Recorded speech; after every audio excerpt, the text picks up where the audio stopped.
Stop. Don't buy that picks package or All Access. Wait, what? Yep, don't click add to cart until you check out our new deals page at both WagerTalk and Sports Memo, where you can find all the latest offers, promotions, and coupons available all in one place. These deals are updated daily and can be found by clicking deals in the nav at WagerTalk or Sports Memo, going to wt.buzz/deals, or scanning the QR code on your screen.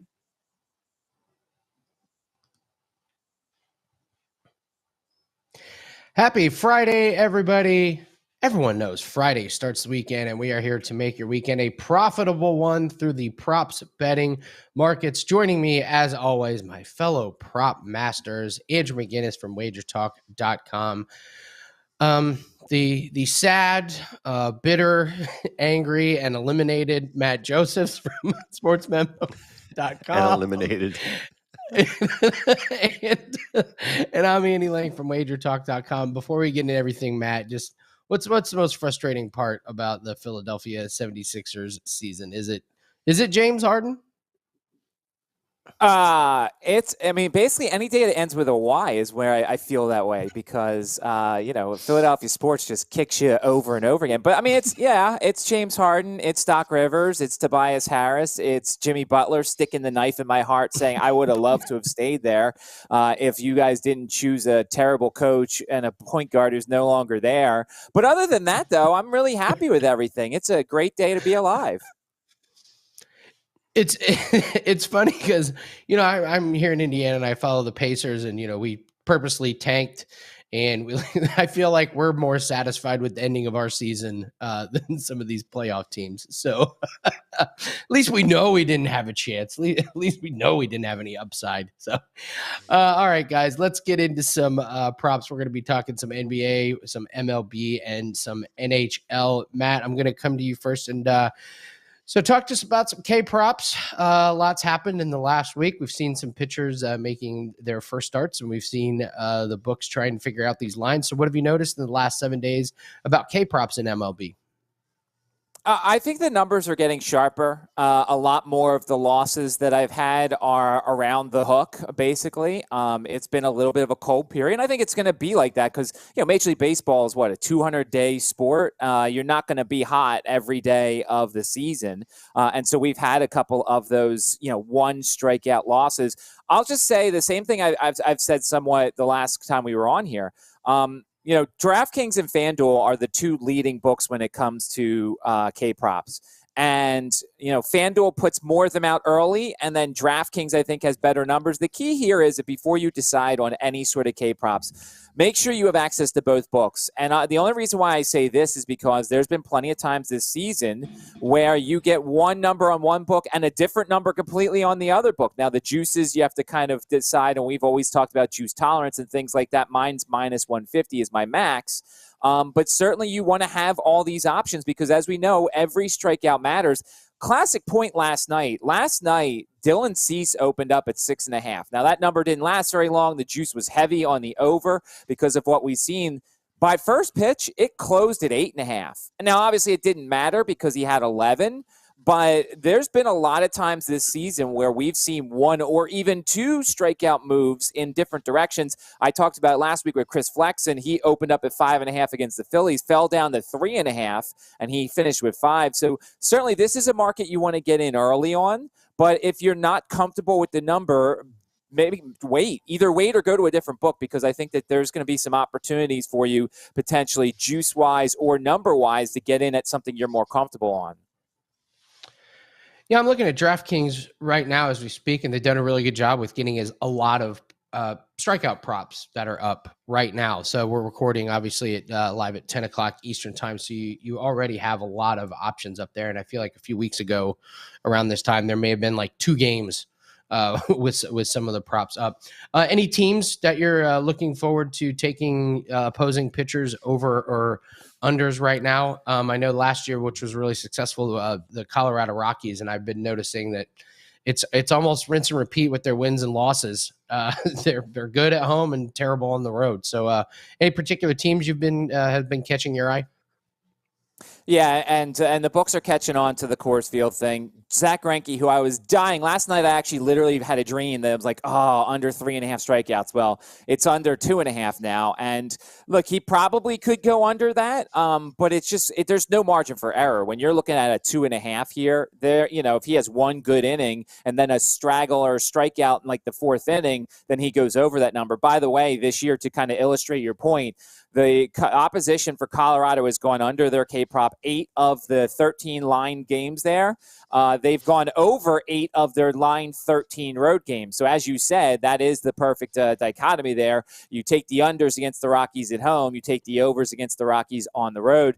There's a couple teams I'm starting to realize you don't want to take an under on. The Milwaukee Brewers are a team that strikes out a ton. There may be good numbers, but it's not worth it. The Miami Marlins are a team you don't want to take an under on necessarily because they strike out a ton. They're averaging over 6 strikeouts a game against left-handed starting pitchers. And then you kind of look at the Yankees. The Yankees have actually strayed a lot more towards the under this year when it comes to K-props. But I still don't feel comfortable, especially if Joey Gallo's in the lineup, going against that free swinging lineup. So at least early on, I'm finding some teams that I'm kind of staying away from unless I want to take an over. And it's the Marlins, it's the Brewers, and it's the Yankees early on. Great stuff from Matt Josephs at sportsmemo.com. We're going to go to Andrew, talk about some NHL props. Matt, we're going to come back to you a little bit later and touch on the NFL schedule being released. But Andrew, sadly, for NHL player props, Kaprizov, we can't bet on his over shots on goal anymore. But there's still a lot of props out there. I know NHL props have just been fantastic. The playoffs continue to be just a gold mine. So talk to us about the first round kind of winding down. We know some of the outcomes already. What have you learned from the first round of the NHL playoffs for player props? Yeah, thanks, Andy, and congrats again to you on your success with the props and finding some of those key players like Patrice Bergeron, who just continues to cash no matter what his number is set from the books. But one thing I wanted to kind of take out of the first round was just, it's kind of simplistic, but just looking and assessing each team and figuring out what type of team they are as far as, are they a team where defensemen jump into the rush? Are they a team where the third line gets more ice time than other teams' third lines? Are they a team where the first line is pretty much doing all the scoring? And once you assess certain teams like that, you can really help you towards your prop wagers, whether you're looking towards shots on goal, goal props, power play points, all that good stuff. And, it's been kind of a running joke for me because I'm cheering on the Carolina Hurricanes in their series that's about to go 7 games. They're playing a game 7 on Saturday against Boston. So pretty much every single one of the goals that Boston has scored in this series has been from 3 guys, their top line. So I keep on telling people that if you're going to get at home for Boston like a minus 130 price, you're honestly 100% better off taking a goal prop on 2 out of 3 of those guys on that top line. And if you like Boston to win, those guys are going to score. Those guys are going to get the job done. And that's just how the Boston Bruins are. We saw Marchand hit his shot prop and goal prop. We saw Bergeron hit his shot prop again. So that's what all these different types of teams are like. Now, look at a team like the Colorado Avalanche, a team that's been the Cup favorites all year long. They're just so dynamite. They swept. They were the only team, Andy, to get a sweep in the first round. So they average like 5 or 6 goals a game. How do you find value in the prop betting market with a team like this? So this is a type of team where absolutely, I'm not going to, get after anybody if they still want to take a goal prop on Nathan McKinnon. Hey, the guy scores every game. But this is a team where you can actually get involved on betting third line players because they're so diverse, so diversified with this team. Everybody scores. I mean, everybody gets the job done. Everybody contributes. But this is a team where I would really recommend taking a look at props for defensemen because this is a type of club where they've got guys like Cale Makar, Devon Toews that are pretty much better than lots of forwards in the league. I mean, these guys score more themselves as defensemen than a lot of guys on Dallas have scored as forwards right now. And speaking of Dallas, that series with Dallas and Calgary, you really learned that there's going to be that stinker of a series pretty much every round that is all 2-1 games. And that's your opportunity to bet unders because you're going to get superstars like Tyler Seguin from the Dallas Stars. And the over 0.5 points is going to be heavily, and I mean heavily, juiced to the over. When a team is scoring 2 goals per game or less, you're going to find some great value on the unders. And as you guys know, I play a lot of overs with the prop market, but in a series like that, where it's just been under, you can find some great value with the under as far as the prop goes with points or shots with both the Dallas Stars and the Calgary Flames. But I just wanted to say another one I've really focused on, elimination games. Elimination games bring a whole different type of feel to it. You're going to get those star players getting more ice time. You're going to get more empty net goals. And since it is, of course, a prop show, I got to bring up 2 props I've really been getting on here for this year in the playoffs. Number 1, will there be an empty net goal? Guys, one of the books I shop at has that at plus money for every game. Elimination games sometimes have that, 2, maybe even 3 empty net goals. Number 2, which period will be the highest scoring period? If you watch the Boston Bruins and Carolina Hurricanes game yesterday, I had the over in that game, and it was dead for about, 55 minutes. We saw several empty net goals. We saw, desperation in the final 5 to 10 minutes. And we saw Boston just keep their foot on the gas pedal.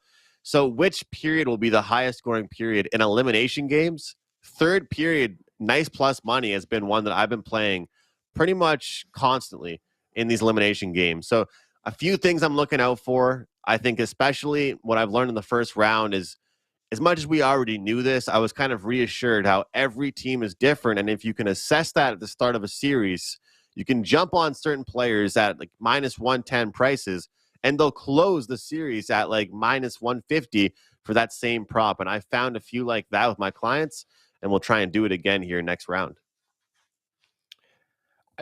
I was so bummed that the Avalanche swept. I mean, we're deprived of several games of Nathan McKinnon props. I mean, that last game, they bumped his shots on goal up, and we were like, man, I don't know. Should we take over 4.5? And then we did. And he had 9.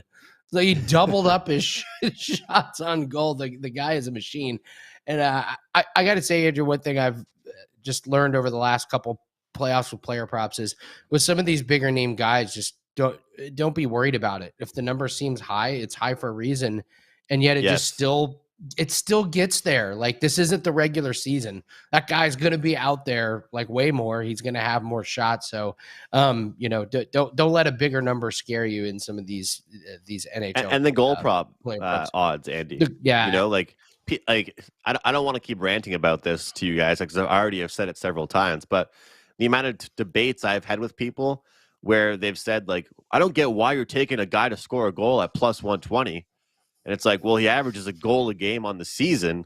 So that's why I'm doing it. And it's kind of like with the NFL, if we're taking a touchdown score, minus 120. I remember there was a point in the NFL year, Andy, where you were betting Devonta Adams to get a touchdown in the first half of the game to look for better odds and better value. I mean, that just goes to show how consistently he was scoring. But yeah, and the shot attempts from both McKinnon and Makar, it's crazy. Like, how high will it go, Andy? How high will that shot prop go? I would not be surprised to see a 5.5 on a McKinnon shot prop, because even if they put it to 5.5, he's gone over in every game, which is just insane to say that you could have a 5.5 and the value's on the over. So, the NHL playoffs have proved to be a really, really nice addition to bankrolls this season. So let's talk a little bit of NBA player props. Of course, we had the Heat and the 76ers close out. I was very happy to cash the fade the mask theory once again on Joel Embiid. Matt, we talked about this with Covington, and sure enough, Joel Embiid went under his points total in all 3 games he played with the mask. So that strategy worked really, really well. Couple games tonight, the Celtics and the Bucks, Grizzlies and the Warriors. The Grizzlies and Warriors, I really am struggling with, because it just seems like the home team, there's such a massive difference. You look at last game and almost everybody went under because of the big blowout And tonight, I don't want to take any unders on the Warriors at home. I think it's probably a stay away. You maybe look at Steph or Clay or both to go over for the Grizzlies. I'm not really sure what to expect. I feel like the Warriors could just blow them out tonight. Desmond Bane has been a really good under cash with his back injury. However, he got really, really close last game. He had several free throw attempts that he normally doesn't have as well. And he also had a lot of made 3-pointers. He still went under and they bumped his PRA up. So I would look to Desmond Bane on the under. And then the Celtics and the Bucks. I mean, Giannis has just started to go over his points, rebounds, and assists, and the books are adjusting, but he's still going over. And I'm not in any hurry to play an under on him. And what we've seen is the stars have really, really shined. Now, unfortunately, you have to try and figure out who is a star and who's dominant. But home team stars have hit their over on PRA more often than not. Jimmy Butler's been a good one. Giannis recently has been good. We got a game Sunday between Dallas and Phoenix. Phoenix is going to be at home, and that's another series where the home teams have just dominated. So if you're looking to play props in Phoenix and Dallas, I think you got to be looking at guys like Devin Booker and Chris Paul to go over just because they're at home, and Dallas on the road is a completely different team. I would stay away from any Dallas Maverick props on that one. So home teams with the stars are the way to go. At least that's the way it's been the last week or so. So, Matt, I want to ask you about these blowouts. I mean, in the NHL, I've seen it. You know, it's weird. Like you could have a series that's incredibly close, but inside that series, you know, there's just been several blowouts. It hasn't been any really good games. You look at the board and it says series tied 3-3, but there's been 2 or 3 games in the NBA. Yeah, this team won by 20, this team won by 30. Does that at any point encourage you to want to take guys down the depth roster a little bit, down the bench, or not really down the bench, but just not the superstar maybe? Like would that encourage you just based on kind of that we're seeing things be a little more spread out? And obviously you can't predict a 30-point blowout, not really what I'm asking, but have you been encouraged at all by what we've seen to bet some of these guys over, let's say, 5.5 points instead of a guy over 24.5? Well, games like the Celtics and the Bucks, you can kind of depend on all the stars to get max minutes because those games are so close. But with some of these other series, I'm not really in a hurry to take these overs. In fact, I'm looking more to take unders because, as we talk about, especially in the NBA, when you're dealing with unders, you have certain things that can go your way. You can have an injury, you can have foul trouble, and you can have a blowout. And we saw that. We cashed 2 bets on the last Grizzlies and Warriors game. We cashed Draymond under and we cashed a Desmond Bane under, specifically because they sat halfway through the third quarter and we never saw him again. So even though the final total was, they had 135 points, the starters from Memphis didn't play. So when I'm looking at these series, that's what I was talking about, taking the stars at home, because it's not the road team blowing out the home team. If you're looking at the stars for the home team, like Sunday is going to be with Phoenix, I'm not taking any overs on Dallas's stars on the road, and I'm certainly not going to take unders on Devin Booker at home. So I get what you're saying, Andrew. These series have been baffling. I don't remember seeing these many blowouts in playoffs games. These games are supposed to be close. We saw a game where there was a 50-point lead at one point, and the team just threw in the towel. And I get it. So I'm not going to lie, Andy, I was actually one of those people that bet Warriors at half. I saw all these tweets. Here come the Warriors halftime bets. Here come the Warriors. And I was like, you know what? I'll turn the game on. I'll toss a little bit of change on it. And I was like, what the hell is going on here? They have like 6 points in the third quarter. I thought I was good. I had the Warriors +8 at one point, and I'm like, boy, this is great. They're going to come back. And I'm like, and then I went to my book to try and cash out. They essentially were like, yeah, you can't cash out on it's a 40-point lead. We're not giving you even a penny back. Mine went from +17.5 to +45.5. Not a lot of value. It's a big middle. And what you've seen, and it's right. Golden State did the right thing. Why would you put your stars out there to put unnecessary minutes? It's not an elimination game. You've got a home game, the next one. But The closer we get to the elimination games, I mean, we saw Matt last night, Embiid. My God, they wore him into the ground. I thought that was part of the reason why Philly struggled last night was because they played Embiid the whole game. The guy was just hurt. He needed a little break. But and Andrew, in hockey, they're not benching guys if they're losing. The NBA and NHL are quite different with in that sense. Well, the best part, Andy, no shot prop is ever dead. Literally ever. You're dead. right. Especially if it's 2.5. He could have 0 shots with like 4 minutes to go and still cash that. Yossi for the Predators, we had him in an over, and we had him over 3.5. He had 0 shots going into the second period. Then he had 4 in like the last 8 minutes of the game. It was like, all right, we cashed that one just because of that stretch. It's all about ice time. Absolutely. Matt, you mentioned NFL schedule being released. Any notes that you took away from that or anything interesting?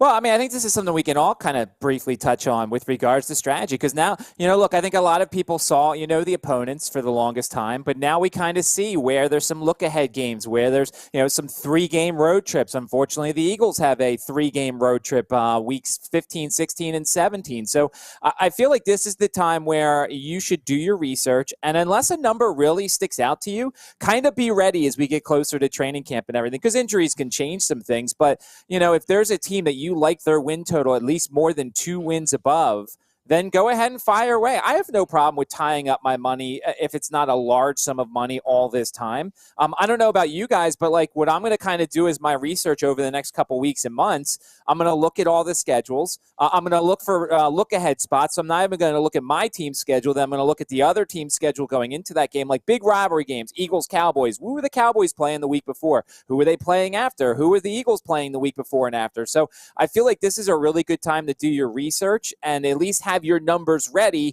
that if you don't want to fire now, you can be more cognizant of it as we get closer to training camp and get through training camp. I don't know about you guys. Andrew, are you going to lock anything early, or are you going to kind of just do your research right now? I think it just gives us the advantage to start the research off and kind of make some opinions. I think that having a plan going in is really important, but I don't want to have any kind of predetermined opinions. Might have 1 or 2 things, kind of locked in and ready to go, but I just like the schedule getting released just to plan things out and try and find some spots I might like. I do that with the NHL. I know it's a little bit different because it's not like a weekly sport, but looking ahead and planning these matchups or different bad scheduling spots has helped me across all sports. So I'll definitely be doing it. I can tell you right now, I will be looking at Zeke and some of his overs for the first part of the season, because I think he was so bad last year down the stretch. We're going to get some favorable numbers, and you can get him when he's going to be at his healthiest. We've just seen him break down over the course of the season. I think there could be some value on him just at the beginning of the season, especially with no Amari Cooper there. I don't know, Matt, are there some teams that you're excited? I'm excited to take some Baltimore Ravens rushing props. If they're getting some of these guys back and we get a really, really defined sense of who's going to be running the ball. Is it going to be mostly Lamar? Is it going to be these guys coming back from injury? But, that might be the issue though, Andy. That's the issue I see with the Ravens, is that, you guys know, I like taking the kind of second option running backs, and I've been, taking the small numbers, but how many guys are going to be running the ball for them? It's going to be 3 of them might be running him with a limp as they recover. So, but no Marquise Brown. I mean, obviously Mark Andrews is probably going to get targets. I mean, if they had a tight end target prop, you'd be taking over on Mark Andrews all the time. So, Matt, are there teams that you're looking at, interested, excited to bet on that you think you probably have a good read on? Well, I mean, obviously, I'll say the Eagles. I mean, I think Jalen Hurts' numbers are going to be interesting. We know they're a run-based team, but there's been at least talk as of late. It's like they want to get back to being more balanced, and they realize the NFL is a passing league. And if Jalen Hurts takes that next step, having A.J. Brown, having a legit number one, and what's that going to do for Devonta Smith? He's not a number one. I mean, I realized that last year, and when you put number one corners on him, he struggled a little bit. But now he's going to get the number twos. Now he's not going to get the zones rolled to his side. So I'll be fascinated early on. And then what does this do for Dallas Goedert? Does Dallas Goedert now take a step back? Does he still become that guy that's the security blanket for Jalen Hurts? I think the Eagles' offense is going to be fascinating to watch, and they've got some easy games to start. The Lions on the road, the Vikings at home. They've got another game I'm trying to think of real quick. I think it's Jacksonville is their third game, and then the Washington Commanders. So it'll be interesting to see how the Eagles' offense breaks down now that they have a legit number one and everybody else can get slotted back into a different area. Andrew, any teams that you're looking to focus on? Well, I think you take a look at a team like the Green Bay Packers. I'm going to mention them. I'm going to talk about them a little bit. I look at how diverse their portfolio will be, I guess. There's not going to be one or two guys that I'm going to be kind of betting on. And as much as we all find, every year between the three of us, when we do prop it up, we find one or two guys where every week the three of us get together and we're just going to be like, yep, this guy again, Matt with his kicker props. I mean, sometimes you find that. But with the Green Bay Packers this year, I'm looking forward to a really spread out offense. Devontae Adams leaves, and there's just so many more, I think that's a lot of targets to fill. So I believe that kind of the love will be spread around a lot more with the Green Bay Packers offense. And so as far as targets or receptions and stuff like that, I'll definitely be looking more down the depth chart than I ever would have for the Green Bay Packers. And I look forward to that, look forward to hearing stuff from training camp and exhibition games, because I think this team's going to be a lot different than it was last year as far as that goes. And I'm not saying that they were just heavily targeting just like one or two guys. Obviously, he was the best guy, but I truthfully think that this Packers team is going to be very spread out this year. I'm not saying that Jonathan Taylor is going to start off amazing, but he starts off with the Texans and the Jaguars. So if you're looking for some good over spots for running backs, just maybe might take a look on Jonathan Taylor. That actually may help. You may get set up for a really nice under stretch on Jonathan Taylor. He's going to have two massive games, and then he plays the Chiefs, Titans, and Broncos 3 straight stretches. So he's probably going to put up 150 plus yards against the Texans and Jags. So you might be able to take a Jonathan Taylor over for 2 games and then maybe sprinkle him under as his opponents get much, much tougher. So, all right, Matt, we're coming to you for our best bet. You found a K-prop that you like. So this is going to be our prop it up prop of the week. Matt Josephs from sportsmemo.com. What'd you find today? Boy, no pressure or anything. You guys won yours, both years so far, so I got to keep the win streak going here. All right, so this guy's not necessarily a strikeout pitcher, but the trends are telling me that this is the way to go. And right now I'm taking over 3.5 strikeouts on Zach Davies. And he's a guy last year that I found a lot of success with because of the fact he's not a strikeout pitcher.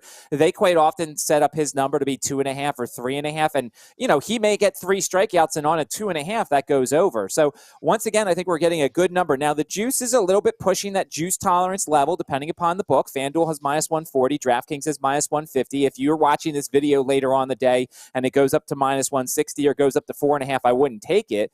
But Zach Davies had 6 strikeouts against the Rockies, and he had 7 against the Nationals. And you look at this team, the Cubs, how funny the Cubs have been with regards to dichotomy for the overs and the unders. They opened up the year 14 of their first 17 games. They went under their opponent's K-prop total. They were one of the hardest teams to strike out. Since then, they've gone 10 of 12 over on their K-props. And part of it is they're facing better pitchers, but they are 6th in K rate overall against right-handed pitchers, and 8 straight right-handed starting pitchers have had 5 strikeouts or more. And most of them are legit. Some of them are not. So I figure I'll take a shot here. Over 3.5 strikeouts with Zach Davies of the Arizona Diamondbacks, hoping to continue the trend of overs against the Cubs. As I said, 8 straight right-handed starting pitchers have had 5 strikeouts or more. 4 wins it for us here. So I think over 3.5 is a good number on Zach Davies of the Arizona Diamondbacks. Awesome. There's your prop of the day. Matt, tell us what you got going for this weekend over at sportsmemo.com. A lot of the same thing. As I said, a little cold right now, but we'll turn it around as of late. Still some pretty good numbers for the season. Basically, we're going to do a lot of strikeout props. We'll keep posting 11 a.m. on my Twitter account at MidMajorMatt, always posting the notable MLB histories if you're a player prop guy or a DFS guy, players to attack on any given day. So make sure to follow me on Twitter at MidMajorMatt. Andrew, what do you got for us this weekend? I'm going to guess NHL is probably going to be a part of your slate.